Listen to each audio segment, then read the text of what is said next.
Our prayer. Dear Lord, we start a new year under your guidance.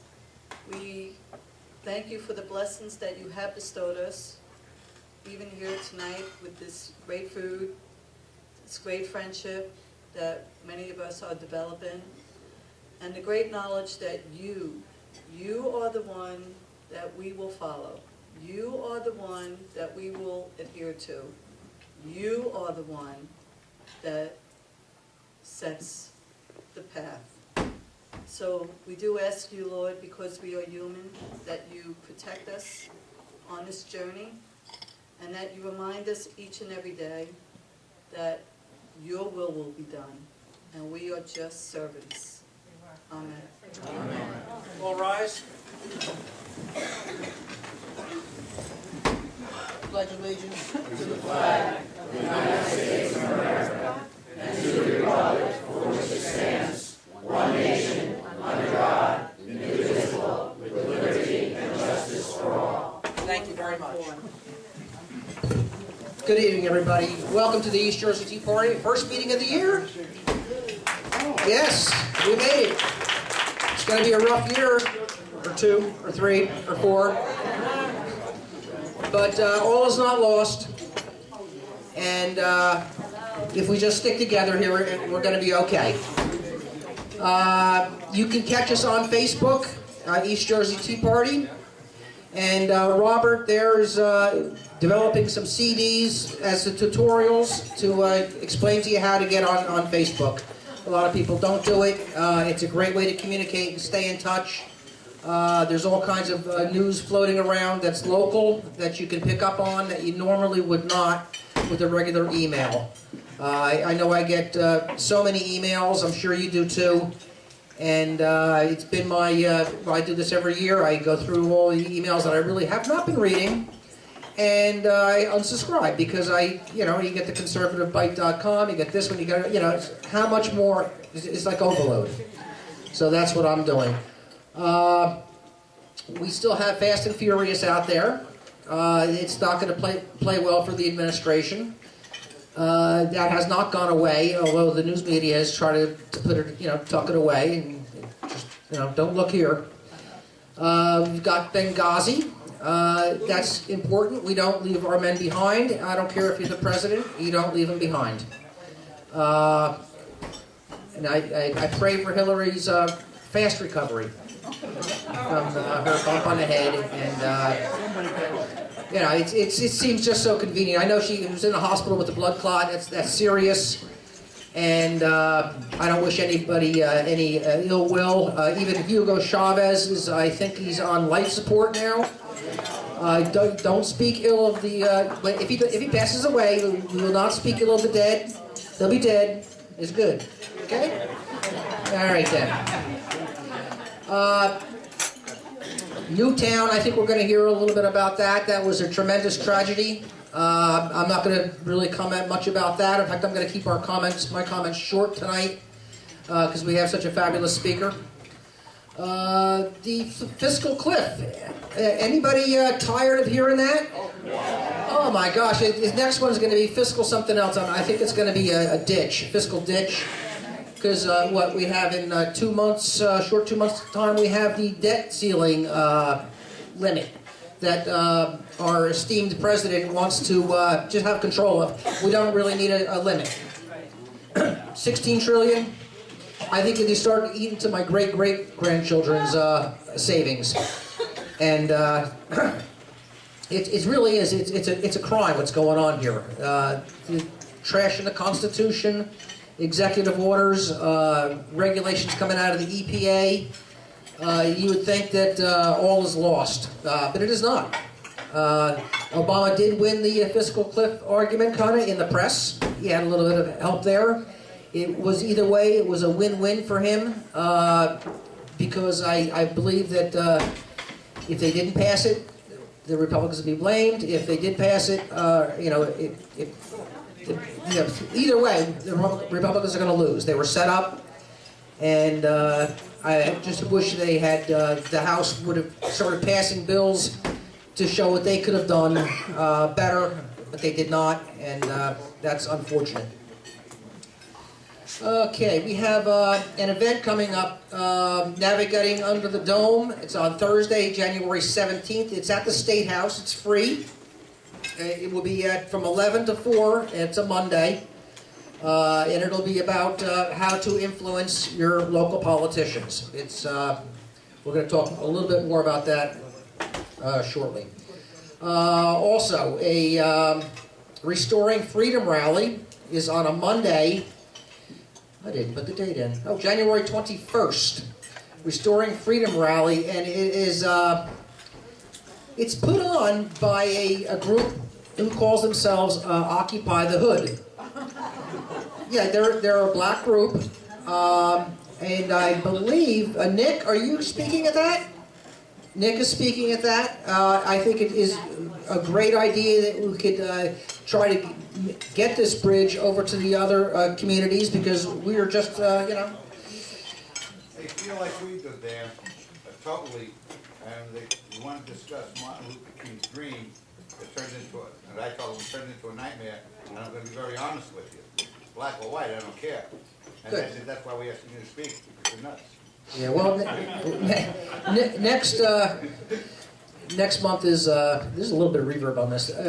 Next month is Black History Month. We're going to have a special on that, and then we'll reveal the real Black history about Republican congressmen and senators from the 1800s that were black, and how that all got turned around. I expect Steve Chisholm's going to have something to say about that.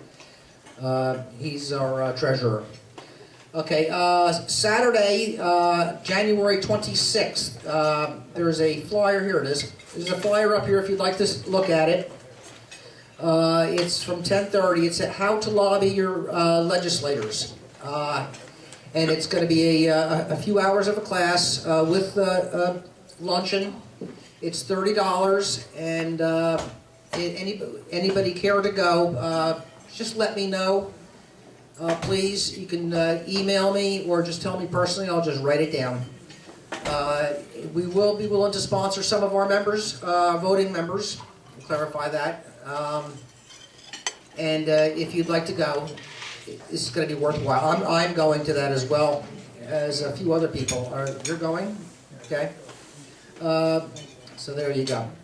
IRS questions. Let's see. And what was the date of that? That was, And location? it's January 26th, a Saturday. It's at the Town and Country Diner, which is number 48, Route 35 in Keyport, which is pretty much right off the Parkway.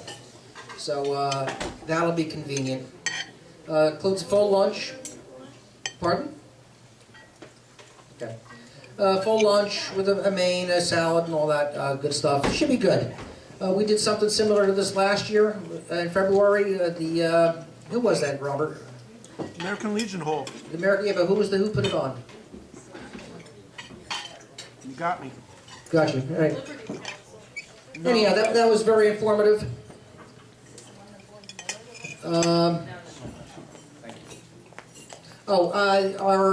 Anybody have any questions as we go along about our group? Okay, I have a question. What about the IRS? What is your question? The Freedom Rally on the 21st. Yes. Where is it? What time? It's at the State House. It's at 10 a.m. from 10 to 1. And Is there any transportation? we could get together and possibly carpool it. It's a Monday. I'm working, so I can't do it, but we could certainly put together a carpool if we'd like to do that. What does it entail?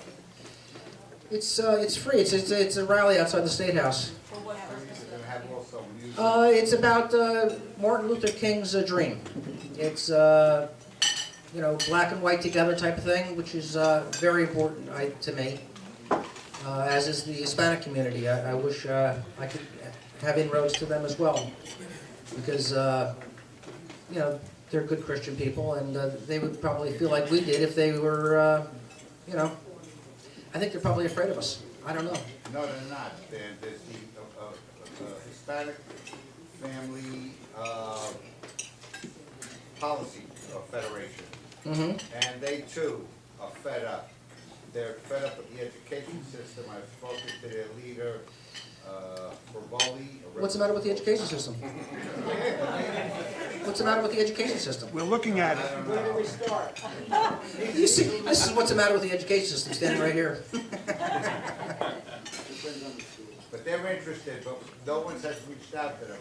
I've met them because I'm in chaplains at Worldwide International, and they're interested. Well, I would love to get some more people together here, even just to come here and break bread with us and talk to us, so we can, you know, be a more cohesive citizenry. The best part about it, they're all pastors or chaplains.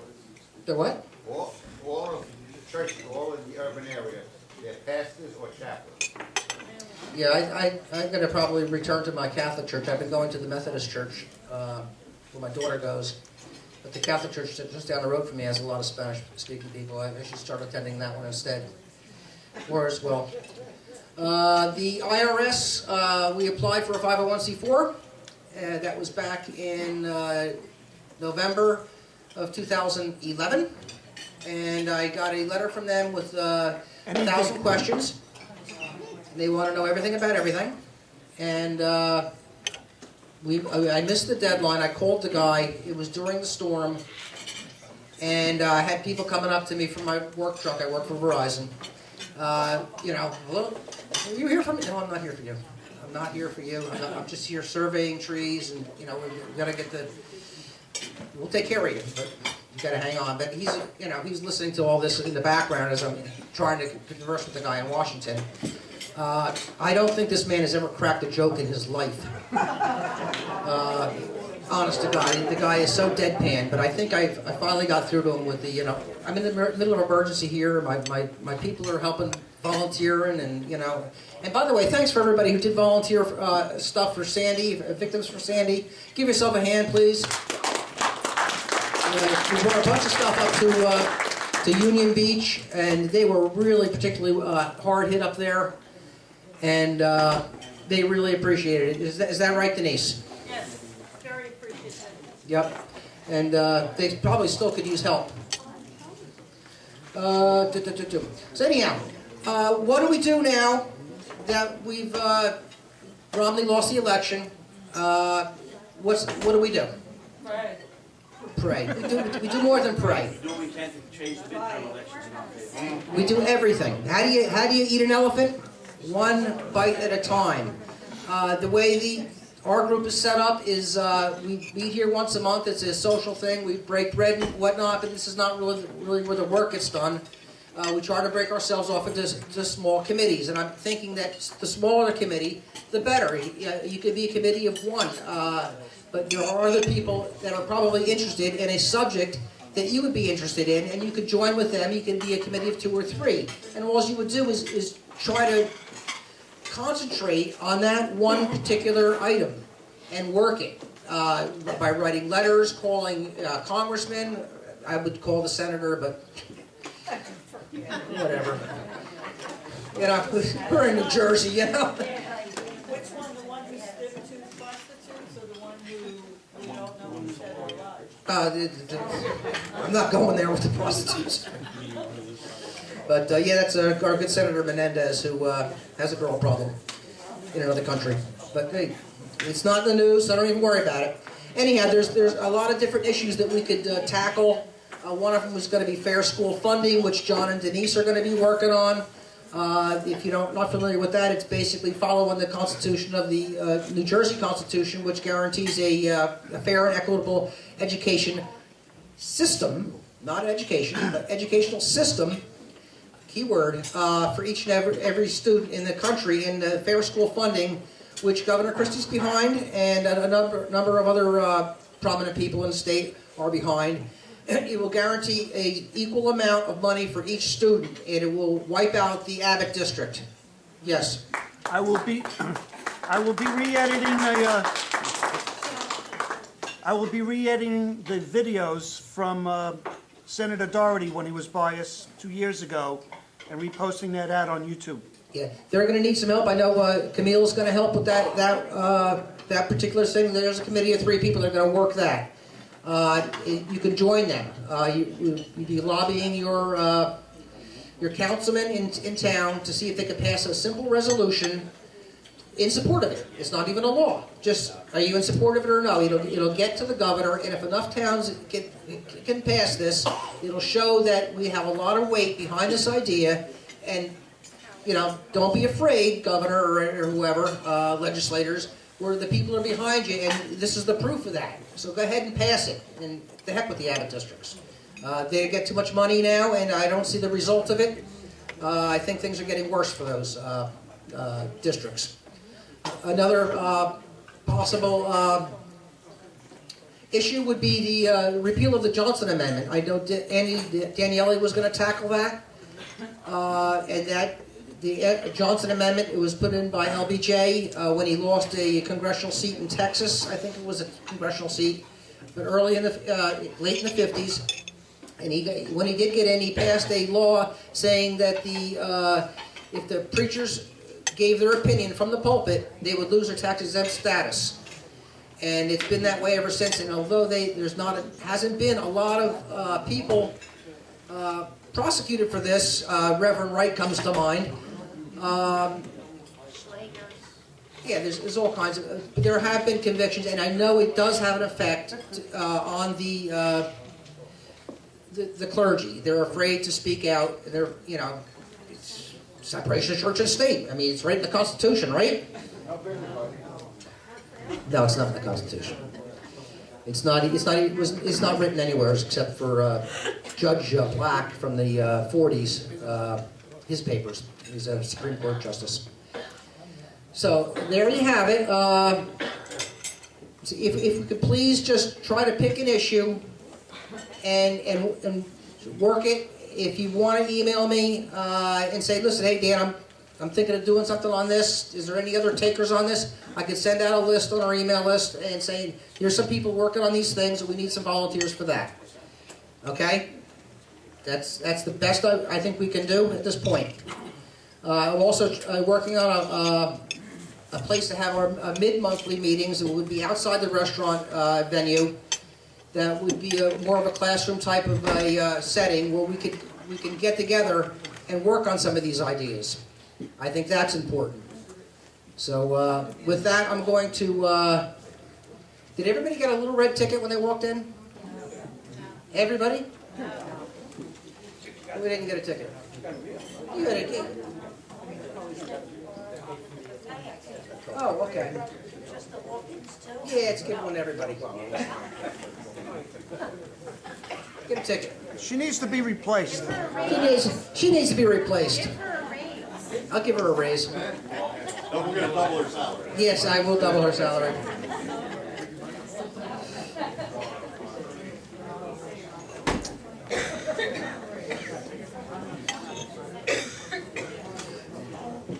Yes, sir. You're looking for a place for mid-month meetings? Yes, sir. Well, you mentioned like a school. Or a church. Would you be able to use a public school, or would that be separation of school and politics? I don't think a school would allow a tea party in yours any more than they would let the NJ2 AS. Because of political views? Yes. They tend to be a little bit on the left. So, you think? Sure. One more announcement. Some people were asking about the East Jersey shirts. Betty Bailey has volunteered to make a list of people who would might want a shirt. They're probably going to be as cheap as $18, maybe less. It's the long sleeve version. The short sleeve versions were cheaper. They were $10. So if you want to get a shirt, like Betty has right there. Oh, Betty. Yeah, she's Do the runway. She's not a public speaker. Okay, per away. See Betty, and she'll take your name, and if we can get them cheaper than 18, we will. But they'll probably be out that much. So with that, I'd like to introduce another hard-working person. It only takes one person to make a difference. Here's one person, Frank Fiamingo from New Jersey Second Amendment Society. Give him a big hand.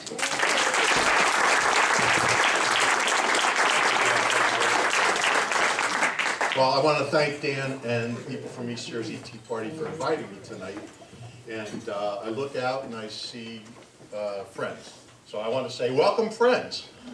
Because I know that everybody here thinks pretty much the same way that I do about the subjects that we're going to talk about tonight. And we have a lot of things to talk about. Well, I've been told that when I speak, I'm a little too serious. So I'm going to start off with a joke. Two peanuts were walking down the road. One was assaulted. Now, I want you to keep that. I want you to keep that joke in the back of your mind, because we're going to come back to that. We're going to come back to that.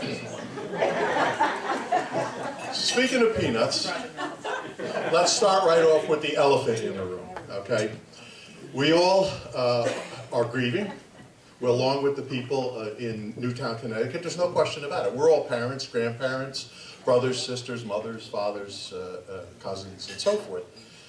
And what happened there is absolutely incomprehensible. But see, that's the problem. Because it is incomprehensible. It's not something that can be understood in terms of, scientific analysis, or, in any other way that I know of, where you could say, well, this is why this individual, he watched too many video games, or, he was on drugs, or whatever it is.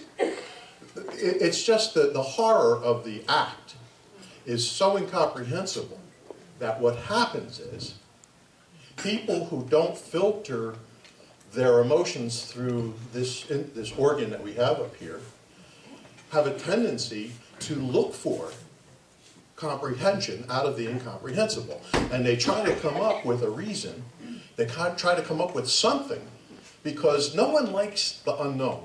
That's one of the things that we're all a little bit afraid of the unknown, so we like to be able to categorize things and pigeonhole things. The problem is something like this, and I'll explain why in a second, is not really something that you can categorize and easily put into a cubbyhole and say, well, this is why this happened. But that's our tendency, and we're human beings, and we react to things that way. I mean, obviously, we're very emotional. That's a good thing.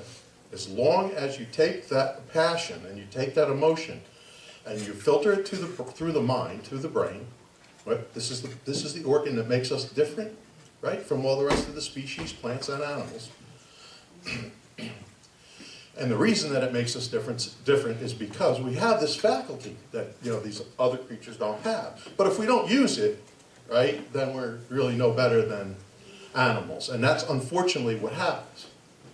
So let's look at the situation from the observation of nature, right? Let's look at nature for a moment. We just went through, I don't know how many of you, I'm down from South Jersey. I live in Manahawkin. I live in Beach Haven West.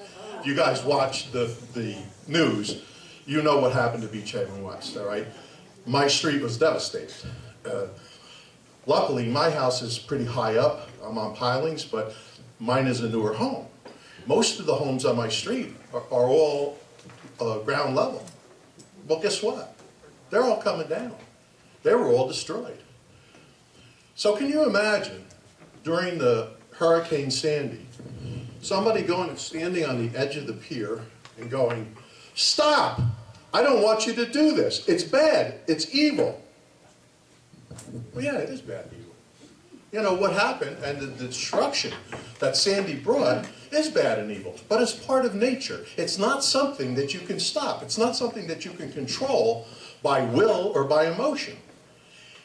There are certain things that do happen in nature that we cannot control. Maybe someday, but you certainly can't control a volcano, a hurricane, an earthquake, and all of the natural disasters that happen. Well, guess what? Man being a creature of nature is kind of a double-edged sword. A man's mind can get unwired. Okay? A human being, man, woman, right? A human being can lose their touch with reality. And when they do, all bets are off. all right? They can be evil. They can be insane. They can be so out of touch with their human neighbors that they see them as targets rather than as people. They see them as something to be destroyed for out of fun, out of pleasure. We know, right, that this is something that we don't want to see. This is something we want to yell, stop, don't do it, it's evil. Unfortunately, it doesn't work any better than it does on the hurricane. All right? Because we cannot control certain things by just willing that they don't happen. So instead, we have to take a step back, and we have to go, well, what can we control? Maybe there are some things that we could control. Maybe there are some things that happened that led up to this tragedy that could have been prevented. What could they be? Well, he wasn't a legal gun owner. He did not have, possess those firearms legally. He was under 21, and in the state of Connecticut, you have to be 21 to legally own firearms. They belonged to his mother. Whether she was a collector or she was afraid of her, I don't know what the reason was that she had those arms, and she was perfectly legal to have them. But as a firearms owner, you also have a responsibility to secure your firearms in a way that other unauthorized people do not have access to them at all times, at all times. And she obviously did not do that. Now, I don't want to go too far into that because we haven't really seen the details. Somebody asked me before, I think it was Marilyn, was it that you asked me to talk about the reporters? Unbelievable. I mean, if you were watching this as it unfolded, those reporters ought to be ashamed of themselves. There were two shooters, there were three shooters. He used two guns. No, it was a rifle. It was a rifle and two guns. To this day, I still don't know what the real details of the situation actually were because there was so much misinformation. So, I mean, I know that a lot of people got upset when, and said, well, that's, you're interfering with the people's First Amendment rights when the chief of police got up and said, you need to stop this and stop giving out this misinformation because if you break any federal laws, I'm going to make sure that you get punished for it. Well, a lot of people were upset about that, but he was absolutely 100% right. You cannot have cowboys just going out and shooting off their mouths about something as tragic and as critical as what was going on at Sandy Hook Elementary School during that shooting. So I understand where the chief of police was coming from. Now, on the other hand, at this point, I would like to hear what the details really were so that we can understand a little bit better what happened. Will that help us? I don't know. I mean, honestly, again, we can look at the debris that happened after Sandy. I had to look at it for weeks because it was all over my street. Did it tell me a lot? It told me, I did the right thing by evacuating. It told me that, So that's kind of, preparation in a sense. But that's what we can do. We can prepare. Okay, one of the ways we can prepare is by making sure that our firearms are secured. Now in New Jersey, in a way, we're prevented from doing one of the most intelligent ways of securing your firearm, which is put it in your holster and carry it with you. If it's on your person and you're in control of it at all times, then it's secure, more or less. Unfortunately, to get a carry permit in New Jersey, well, I can't say what I'm thinking, but you have to know a judge. Let's put it that way. What are you saying? So it's next to impossible, and we'll talk about that real quick because and somebody's going to have to hook me because I'll make your ears bleed. I'll stand here and talk for a month and I'll never stop, and I don't want to do that because I know people have other things to do, but there's so much to talk about. How many people in this room, and don't be afraid to raise your hands because I think does everybody know everybody in this room except me? Pretty much. Pretty much. All right, how many people here are firearms owners? All right, this is amazing, right? This is a really good representation of the state of New Jersey, because Can I get their names? a very large number of people I'll print it out for you. in New Jersey do own firearms. Here's the thing. You're all felons. Okay? Because the possession of a firearm in the state of New Jersey is a second-degree felony, right? Punishable by 7 to 10 years in prison, minimum 5, presumptive 7, 3 years without parole. Okay? And you say, well, no. I mean, I think I have a FID card, or, you know, I have a pistol purchase permit, a handgun purchase permit. Meaningless. Absolutely meaningless. It's only good as long as you stay within the very narrowly defined exemptions, okay, that are allowed. Because New Jersey state statute says possession of a, I'm talking handgun now rather than long gun. So for all you hunters, don't smack me later. I'm talking about handguns. Possession of a handgun in the state of New Jersey is a second-degree felony unless it's in your home you're using it in your home for self-defense. You possess it in your home for self-defense. You're taking it to or from the range, point A to point B, with what they call reasonable deviations. Well, I don't know, do we have any lawyers in the room that could, possibly, do me a favor and define what reasonable means? It's whatever the police officer that happens to pull you over, and I have no problem with the police. As a matter of fact, the rank and file police that I have, and we have a lot of them in our group. Oh, by the way, my name is Frank Jack Fiamingo. That would have been nice, huh? And I belong to the NJ2AS. See how prominently it's displayed? That's not by accident. That took me a long time. I developed that just so that I could put this. See? A lot of the police, the rank and file of the police, are 2A supporters. Big time 2A supporters.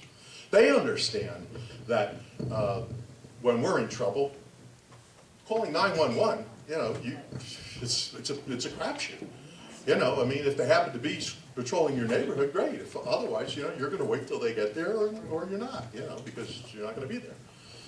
So, and there's so much to say, it's really hard to know which direction to go in here, but keep in mind the things that I'm telling you, that you are a felon if you possess a firearm. I'm sorry, am I making all that noise?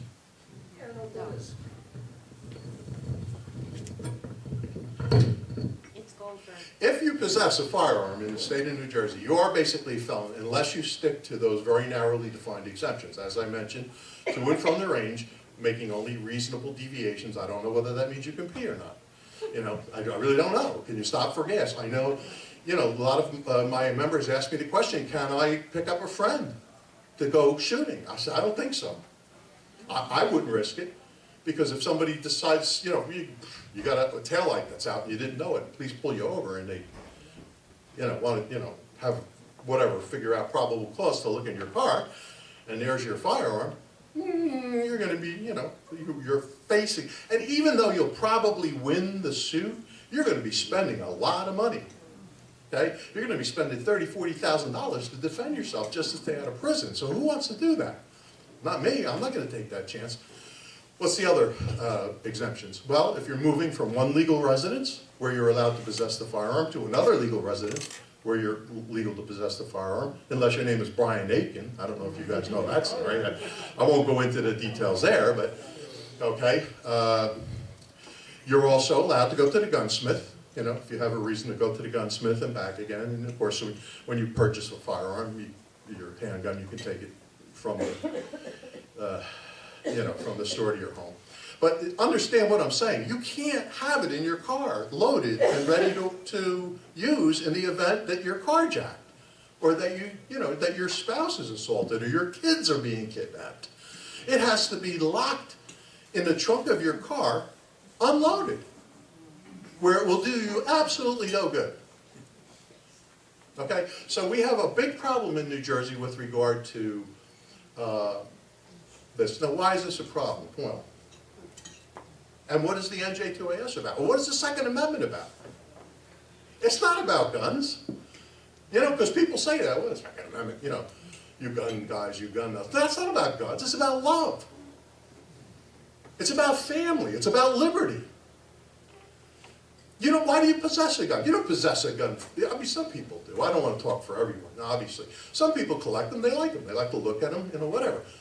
But most people who purchase a firearm, they're purchasing it for the purpose of protecting their life, liberty, and vital property. That's love. That's not guns. That's not about being macho. That's not about, by the way, being macho. Women are the biggest, right now, are the biggest, or most, what's the word? Most firearms right now are being purchased, more firearms being purchased by women than they are by men. You know, they're catching up with us because they heard about us. And they're right. But the truth be told, why are they doing that? Why are they buying the, you know, what do they fear? Well, they fear a lot of things. You know, you were talking before about the fiscal cliff. What happens when people, should it get to the point where people are starving? What do you think they're going to do? You know, they love their families too. You know, and do I say, well, you know, we need to shoot them? No, of course not. We need to help them as much as we can. We need to figure out a way so that people don't starve. But on the other hand, if someone's going to go insane and evil and attack my family and take the food out of my children's mouth, or my children anymore, grandchildren, well, I have a child, but now that I have grandchildren, my children don't count anymore. So, anybody, right? Can I get an amen on that? Yes, okay. Why? Because I love my grandkids, and then when I'm done with them, I go home. And you can do that with kids.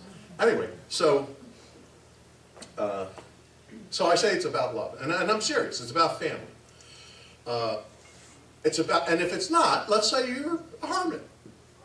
Well, it's about self-love too. I mean, you know, there's nothing wrong with loving yourself and loving your own life and your own liberty and your own freedom.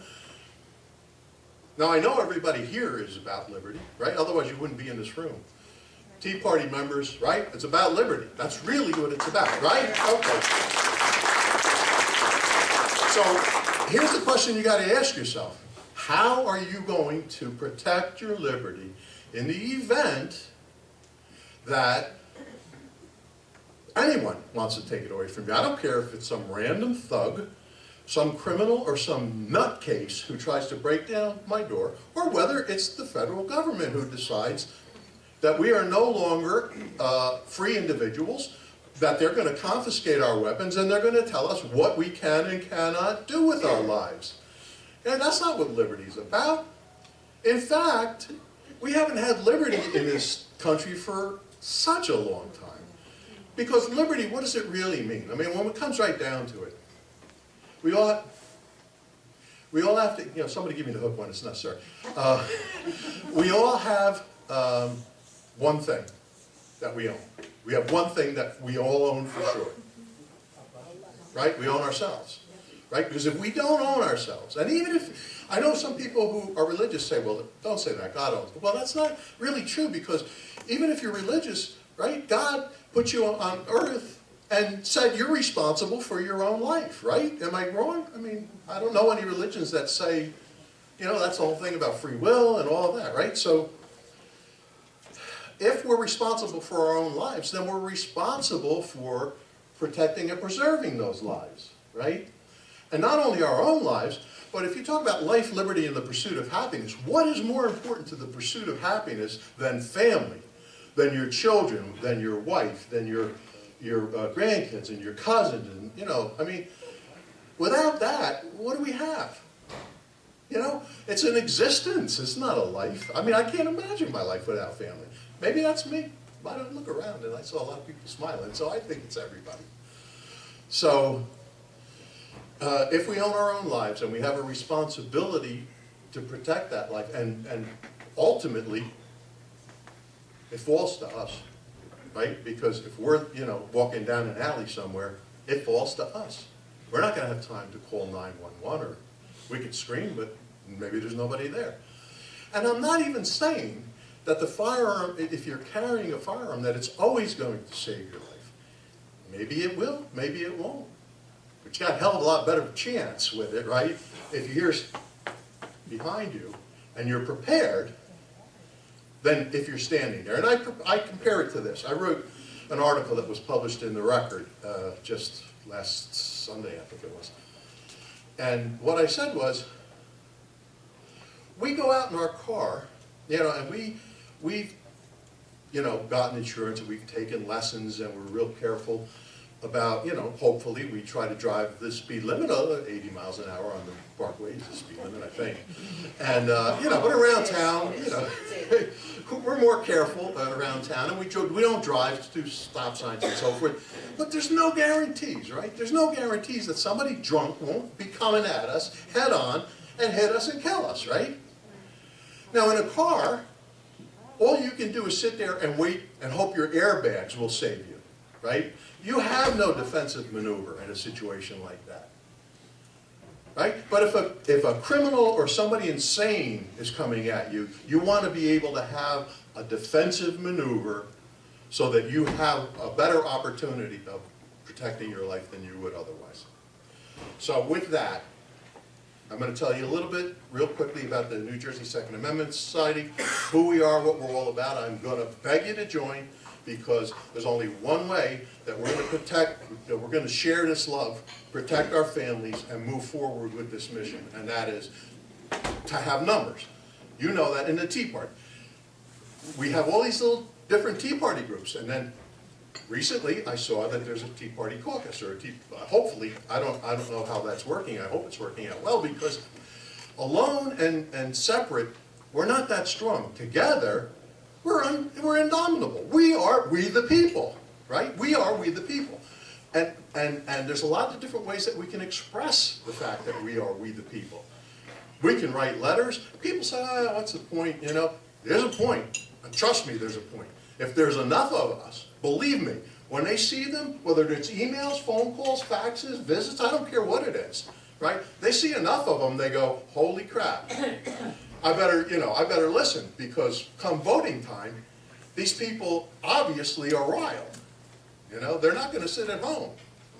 So it is important. It's important to write those letters. It's important to go and knock on the door.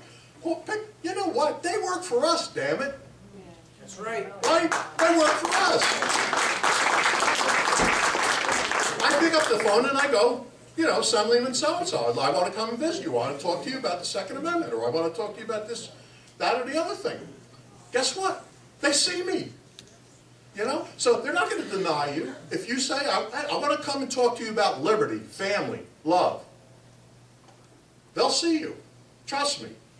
They can't really deny you if you're in their district. So I really encourage you to do that. But I said I was going to talk about the New Jersey Second Amendment Society, and it's sort of what that's about.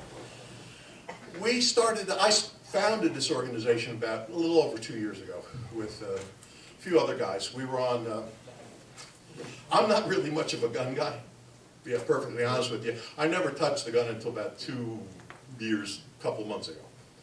I wasn't raised under, by people who hunted, or, my father was in World War II. He would never even talk about it. A lot of guys that were like that came back from World War II, they didn't really want to discuss it. I had no exposure experience with guns at all. My relatives were all from Italy, right? So, they came here, they weren't citizens, so we kind of assimilated. Yeah, Italian, exactly. So, so we didn't have that culture, because that's uniquely American, that tradition of hunting and then passing that down to, well, not that other countries don't have that, but I mean, it's very, very strong in America. Right here in New Jersey, it was very strong for so many years. But you have to understand, part of the problem is, we're such a small state and so densely populated that the amount of land left for hunting got smaller, smaller, smaller, right? So the tradition got smaller, smaller, smaller, and people lost the tradition and the culture, so now they don't support it. So at any rate, so what we do, I started this about I decided, I went to visit my brother in Florida. He took me shooting, I really liked it. Came back to New Jersey, took the pistol course, bought a firearm, my wife said, if we're gonna, have a firearm in the house, we both have to take the course, so we both did.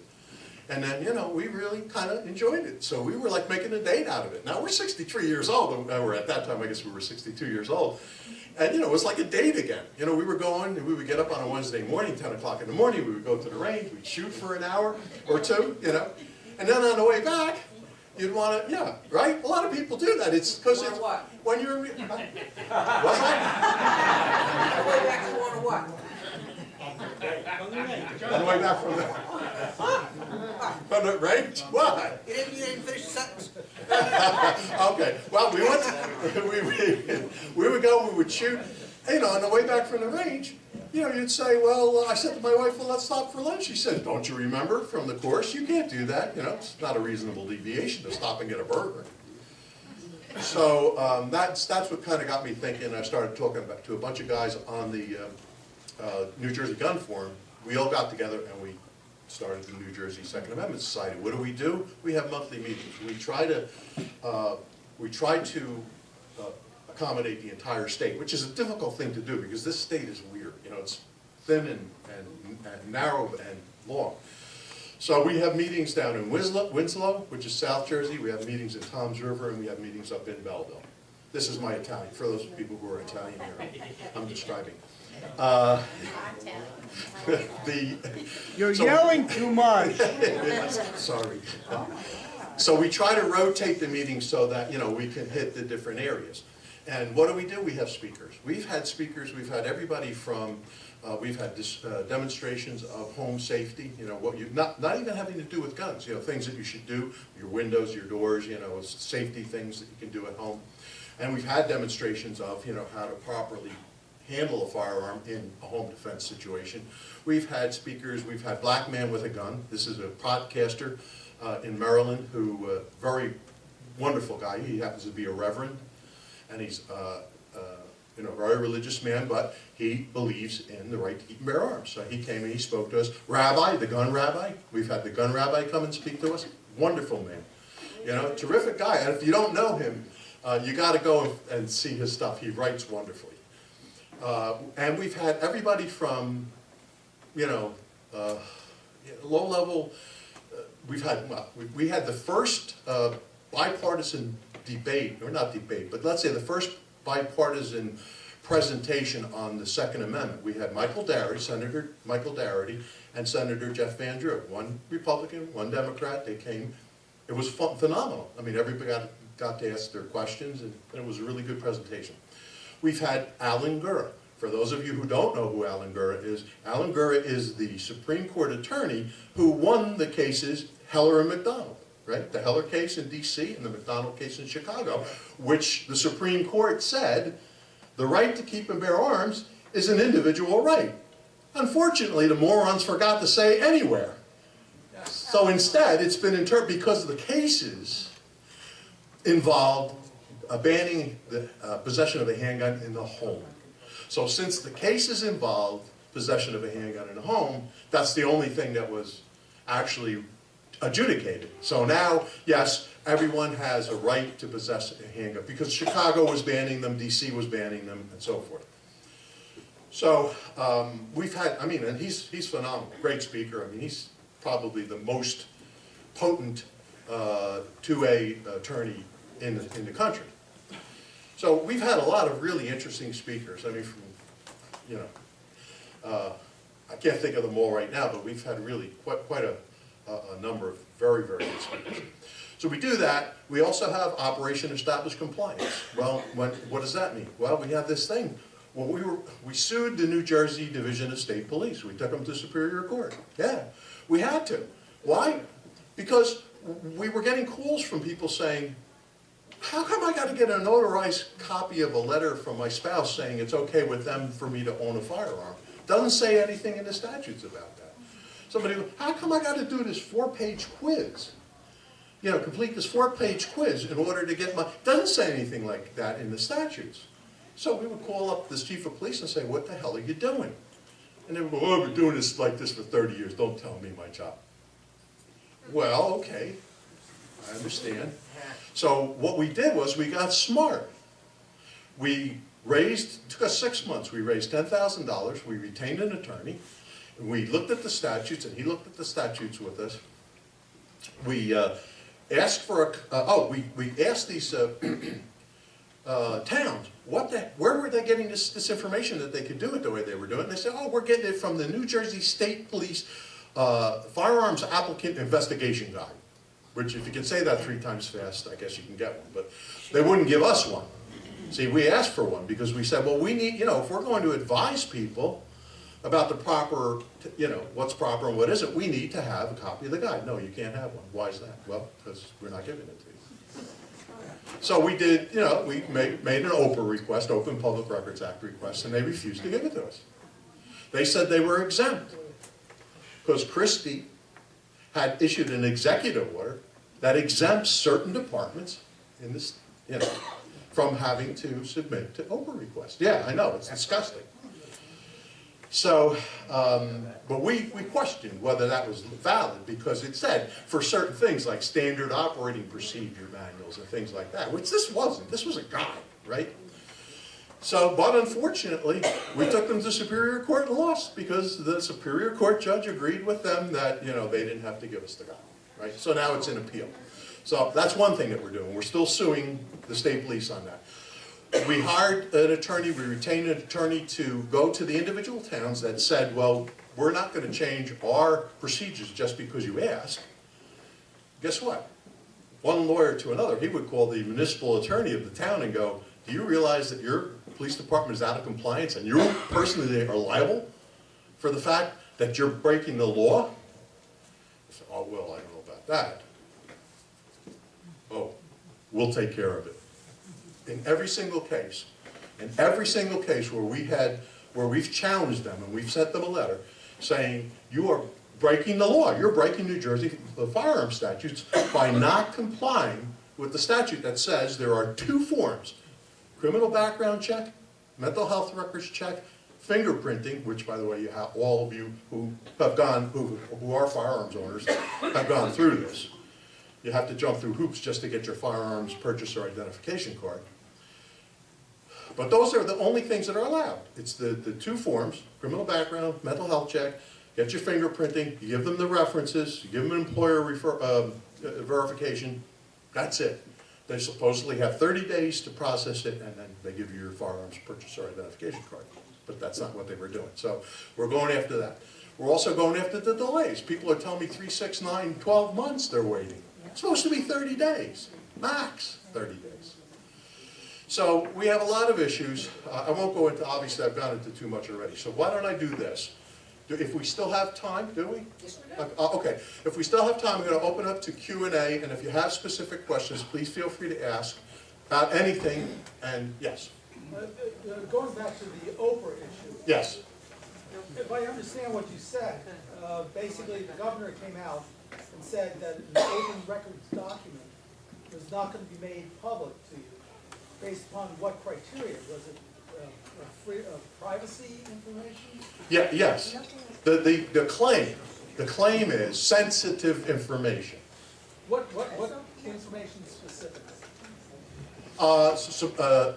Standard operating procedure manuals. That should not be considered. I agree with you. Unfortunately, Supreme Court Judge Douglas Hurd didn't. Is he an idiot? He seemed like a nice enough man, but... I think there's 2 things. One, Jesus did tell you. He asked his disciples in Luke, do you have a sword? No. Sell your coat and buy one. Yes. Lord, I have a sword. Sell your coat, buy another, then come to bring peace. Yes. That's for the original Yes. standpoint. Yes. You mentioned the Heller case, but in your conversation, you mentioned something very, very important about if our land is invaded or whatever. The most liberal court in the United States, which is the 10th Circuit that gets overturned repeatedly, voted in Nordyke versus King, not voted, held Right. in Nordyke versus King. And the last part of their, if you read my article, it came out recently, in the last sentence it said, your right, the Second Amendment, to right to bear arms is to protect the citizens against their government. even though it's unlikely, but they have to protect against the government. Well, absolutely, and we've And had some... nobody mentions that Nordike case. Right, well, we've also had some more recent cases too. I mean, Moore versus Madigan in Illinois just basically came out and said, you have a right to, an individual right to keep and bear, which, by the way, it took us all this time, aggravation, and money, right, to determine that bear means to carry. Right? And you're certainly not, I'm going to put my holster on in my house and go like this, you know? So now they've decided that you do have an individual, well, now it was decided at the circuit court level. Not the state. Right. So now we have to, now it's of course being appealed by the state of Illinois, and while they're appealing it, they're busily, you know, writing assault weapons bans, right? Which brings me back to the original joke. Assault weapons, I love this. What's the definition of an assault weapon? Robert, pick up that fork and stab, right? Because right, that's an assault weapon, right? Because anything that you can use to assault somebody with is an assault weapon. So it's really disingenuous when they call these rifles that are basically, you take a standard hunting rifle and you soup it up a little bit so that it looks like a military weapon, but it's still one shot at a time. It's a semi-automatic weapon. The only definition that is a full, you know, basically fully automatic, semi-automatic, or you know, or revolver, or you know, bolt action, single shot at a time. There's no such thing. Now, you can call a military fully automatic machine gun, if you want to call that an assault weapon, but guess what? We should be able to possess those too. Why? Right? Because we should be able to possess any arms that the military or the police can own, right? Anything that they can possess, we should be allowed to possess, because guess what? If the Second Amendment there is to protect our freedom, from whom? The government's. Yes, go ahead. Listen, and so everybody knows, Connecticut is very similar to New Jersey in gun laws. They have an assault weapons ban. So that, since the mother legally possessed that rifle, there is no legal way they could call that an assault weapon. But yet they are. It was a hunting rifle. That's all it was. Whether it actually used it, that you still have to wait and find that out. It's just media spin. I'm sorry, Mary. Joe, I'm sorry, Joe. That's okay. You're And Mary. that's a great, the next thing that happened, the media not only giving us false information, let's call it what it was, Right. deliberate false information, then a group of reporters decided that they would release information as to who owned guns in that neighborhood. Yes, yes. Now, what can those people do to reprimand? Can you sue? I mean, they say they have the right to expose that, but I say it was at the detriment of their safety. Well, unfortunately, I'm not a lawyer, so when you ask me a question like that, I don't have the answer. Well, My personal opinion is, how dare you, you know, that's nobody's business. Yes, I'm sorry. It can be sued. Regarding Pat, that, yeah, I had my hand up. Regarding that issue, just today I read that again, the paper went to another county and tried through Oprah to get more information on another county. And the county clerk refused that. So now they're gonna sue him, but it's gonna take a year and a half Yeah. before they ever get it to court. In the meantime, the county clerk is actually guarding against these people's names and addresses. Yeah, well, that's good. Now, they have put these people's lives in Yes, jeopardy. that's No, right. you know what? I think they hurt the people more who don't have guns. Yes. Well, yeah, because basically, Right, but Yeah. if I'm a gang member and I want guns, I'm You gonna know where break to into get that house shooting. no matter how you look at it, it's bad. Okay, everybody calm down, yes. She's been waiting so long.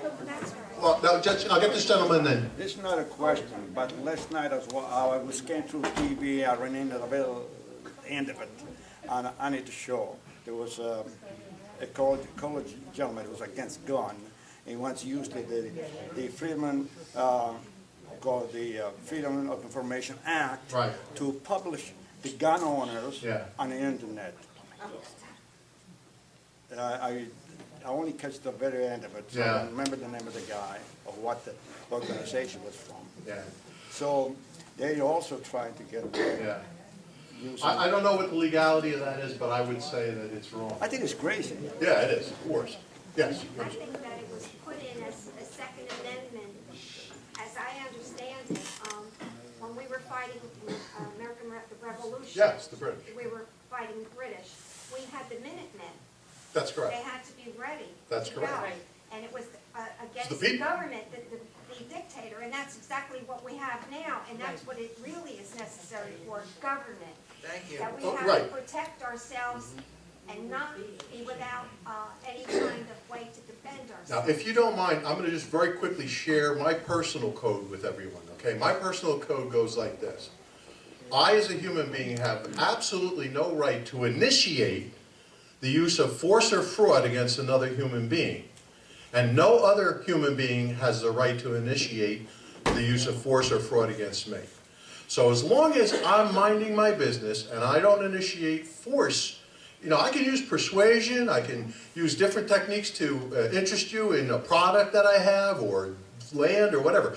But the moment I use physical force or use trickery, you know, really underhanded trickery to get you to do something, I'm wrong. And if you do it to me, you're wrong. But if you use physical force, I have the right to repel, yes. Can I carry in my yard? You can carry, yes, you're allowed to carry on your property. My property. Right. Would I recommend doing it? Traveling inside. I mean, you know, because here's the thing. There's a lot of things that we actually can do, but if you do them and you, let's say, are arrested, the police officer sees you and he said, well, he's disturbing the public good or whatever the heck they say, you're going to have to defend yourself in court. It's going to cost you a fortune. If I have a firearm in my automobile and I'm going to the gun range, he pulls me over, do I have to tell him I'm going, I have a firearm? You do not. Not in the state of New Jersey. In some states you do. But you should just, so you don't get. Well, I don't know. Actually, no. No, I you should disagree. not. If Now you're- you agreed to search and seizure. Yeah, I disagree. You should not volunteer any information in general. Okay, I'm going to say this real quick.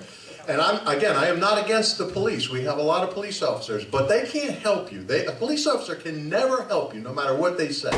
So whenever you're stopped, I would like to get my lawyer. Thank you very much. Well, I just want to ask you. No, thank you. I don't want to answer it. I don't. Well, can I look in your car? No, you can't. I'd like to speak to my lawyer. Thank you very much. Be polite, but be insistent.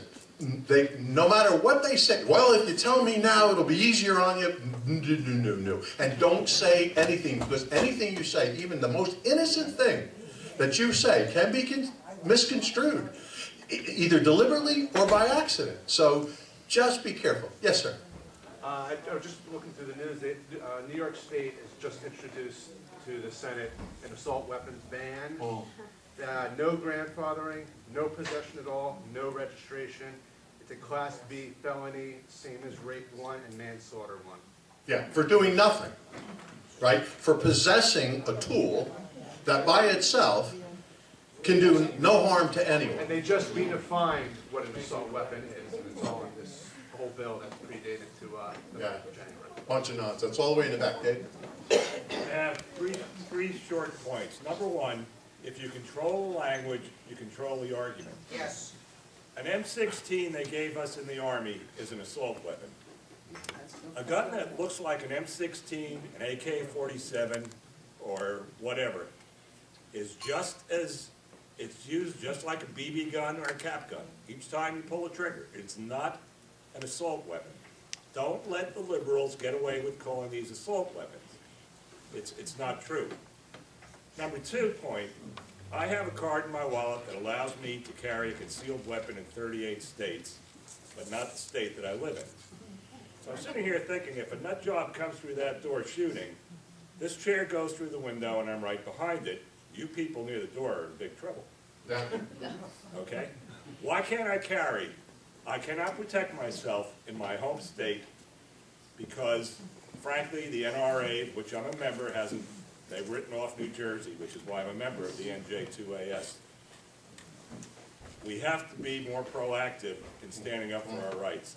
Absolutely. And number 3, and my last point is, the ridiculousness of the gun laws is such that if you give me $250 tonight, I'll meet you tomorrow after a visit to Camden, and I will give you an automatic AK-47. The gun laws don't protect the law-abiding people. The definition of a criminal is they don't obey the law. What Frank said before, you go down, you get fingerprinted, you go through the FBI check, and then after a while you're allowed to buy a gun. You think a criminal's going to do that? It's asking. Okay, before I get the hook, I just want to say one thing, a couple things. NJ2AS.com, NJ2, the number 2, 2A, right? NJ2A for Second Amendment, NJ2AS for Society, NJ2AS.com. Please go there. I want everybody in this room to become a member of the New Jersey Senate. It's $35 a year. I mean, I'm really not asking that much. I know times are tough and all that, but we need your support. We need you as members so that we can count you, right? When I go to speak to Senator so-and-so or Congressman so-and-so, I need to be able to say, I've got all these members who back what we're doing. So I need you as members. We need the resources. Also, we're having a rally on February 8th. We're having a demonstration at the Capitol building, in the alcove right there between the two buildings. It's called the entrance to the annex. We're having a rally there supporting, peaceful demonstration, supporting the right to keep and bear arms. So to just make a real quick comment on Dave's statement, the reason that you can't carry in the state of New Jersey is because the 3 branches of New Jersey government conspire against you to keep you from doing that, and they will put you in prison. That's the answer. How much time do we have? As long as you want, I guess. Oh. I have a question. Yeah, you have a question. Go ahead. Have you thought about at any of your meetings requesting the local police department to have a police officer on location or more to protect you, since you're not allowed to have guns to protect you? You might have a nut job coming in to go after you, so why not, if you can't have protection, why not request it from the townships where you're having your meetings that you want police presence? They'll probably say, yeah, but it's going to cost you. No, but at least Yeah. you're throwing it at them Yeah. and see what their reaction is to that. At least 2 of our, one of our meeting locations is at Gun for Hire headquarters in Belleville, New Jersey, and it's well armed. And the other location is Winslow, South Jersey Shooting Range, and right next to that is a gun shop, so it's also well armed. Well, we can't we carry have a our guns location there. here where we are not well armed. We'll have to work on that. Well, we'll look into it, sure. Yes. Two things. You apply for a private detective's license. It's very difficult to get. To get it approved, now you have to apply to the state for a permit to carry to your local chief of police. Right. He will deny you. Yes. How can you function as a private detective without a weapon? Basically, like if you go to, let's say, a domestic problem with a wife, with a husband, is in a nightclub someplace in a high crime area. Right. Am I going to go in there? Right. I can answer that. So, Okay, this gentleman has an answer. well, let me just finish my Okay, answer. please. I was denied the application. Yeah. The second thing, as a retired law enforcement officer, in HR 218, you're allowed to carry a weapon anywhere in the United States. There's no age discrimination. New Jersey has a 75-year cutoff date. Right, right. Once you're 75, you can't carry as a resident of New Jersey. But a Pennsylvania resident who's 90 years old and qualifies Yeah. can come to New Jersey fully armed, Yes. and there's no problem. Welcome to the Gestapo. Right, well, right, exactly. Well, this is, by the way, Equity going to cease. this is interesting that you asked this question, because I asked myself the question, that right now there's this, the bill, I forget what the number is because they changed it, but the National Reciprocity Bill, okay, which would basically say that if you have you are a resident of whatever state, and you have a valid permit to carry, concealed or whatever, you can then carry that firearm in any other state that issues permits to carry, which by the way would include New Jersey because quote unquote they issued them. Don't try to get one because you're not going to get one, but if you're a police officer, they do issue them. So here's what that leads to if that ever passes, and I hope that it does, is that I could be standing here, and I could be standing right next to a Pennsylvania resident who has a Pennsylvania resident concealed license, and I could have a Pennsylvania concealed license, because you can get them, a non-resident, right?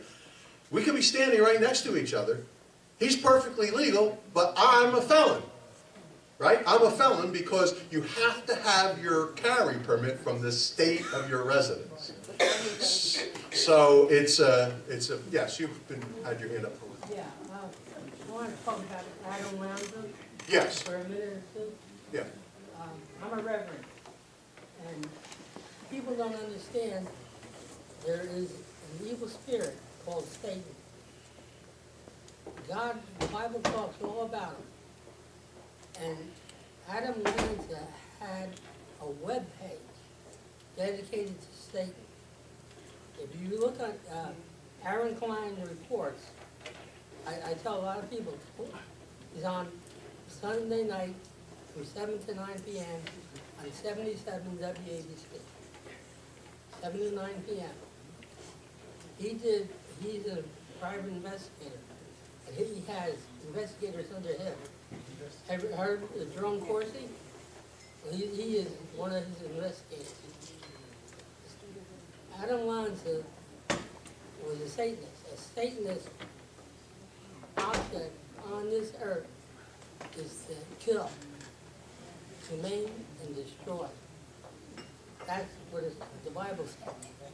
Now, people look perfectly harmless on the outside. You go down the street, you're driving the car, someone cuts them off, kill that guy. You go to Yankee Stadium, I'm sitting in the bleachers with a youth group. I didn't want to go there. They said everyone go. The umpire makes the call, wasn't so great. Kill the umpire. People were raging off this man. The heart of man is desperately wicked. Jeremiah chapter 17, verse 9, says the Lord. But who would know? So what I'm trying to say is, none of this was brought out in the general media.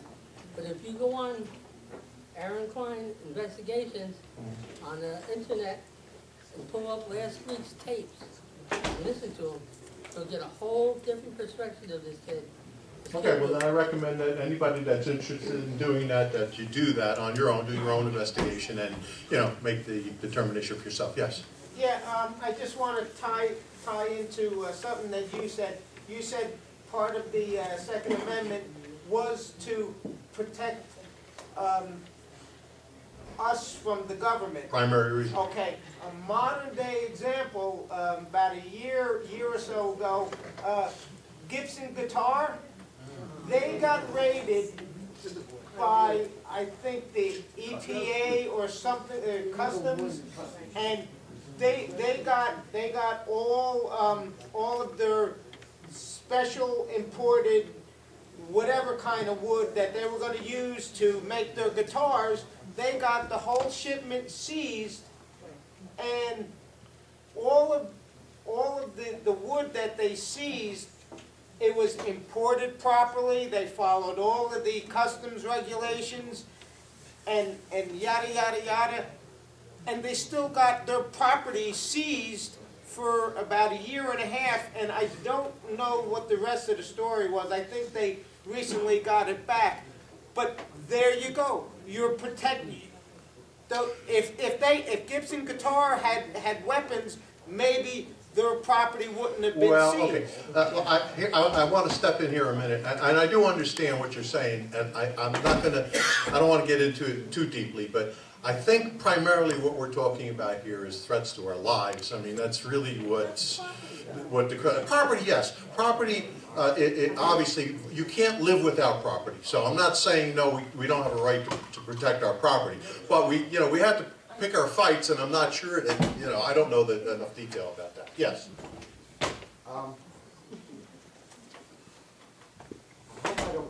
off the beaten track, people need to understand the Second Amendment. And as I read it, as a self-taught student of it, and I'm not for it, all federal, believe it or not, all federal and state laws are actually unconstitutional, will not infringe. If you go look up the word will not, go look up the word infringe and then put together will not infringe. It means any laws that slow you down on your purchase and anything beyond that will not infringe. Also, a lot of people want to debate, oh, it wasn't meant for the regular person, it was meant for the militia. People don't realize there's actually 3 militias now. And it says militia to protect a free state. Now, the one area in that I'm not clear, is it free state meaning one of the 50 states? Or is it a free state, my free state of being? That can be argued. Either way, it says the people Right. in there as well. Yeah, the right of the people. The people. Right. So there's, in my mind, there's no debate, no argument in this. It is for me, it is for you, it's for anyone that decides to have one. And will not be infringed means exactly that. Right. So any state law or federal law that ban anything Right. or slow the process of you being able to purchase, hold, carry. You know what I call that? I call that prior restraint, okay? If you have, in my opinion, right, if you are a legal firearms owner and you have not committed any crime, you have a right to your firearms, right? But otherwise it's prior restraint. Yes, sir, you had a question?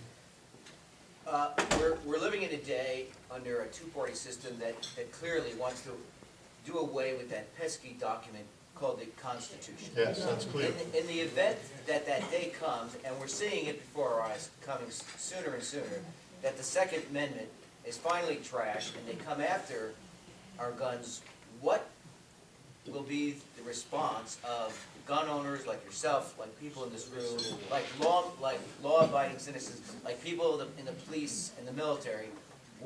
Right. What do you think? Without making a statement that turns me into a felon, I will say that I find it highly doubtful that the American gun owner is going to turn over their firearms just because somebody... I think we all should. And ammunition first. And to touch on what he was saying. Well, wait a minute. I just want this gentleman's had his hand up for a long time. Frank, and everyone in this room, I'd like to offer you a little bit of an opportunity. I've told some of you, I can post and have posted recently on this subject on a blog on the Asbury Park Press, app.blogs.com. It's open for comments. We can have a discussion on the articles I posted. Blogs.app.com, go to the section for Bayshore Tea Party. One of the last articles posted is on gun laws and gun control movement. Okay, it's under Bayshore Tea Party? Bayshore Tea Party under blogs.app.com. Okay, good. One more good thing for Phil. In principle, at least Scalia is with you. He may accept some limitation, but the principle is with you. Yeah.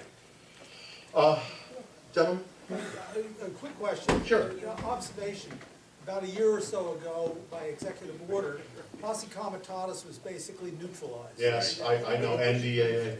Where did we, okay, and this goes back to some of the questions about protection, Second Amendment protecting our rights Yes. against our government. Yes. Now we have no protection whatsoever under federal law based upon lack of posse comitatus Yeah. and the use of military. You know, I'll tell you something. I was shocked when I saw that, and I just, you know, the response that I got was, well, this is the NDAA. It's just we're renewing it every year. It's, you know, it's.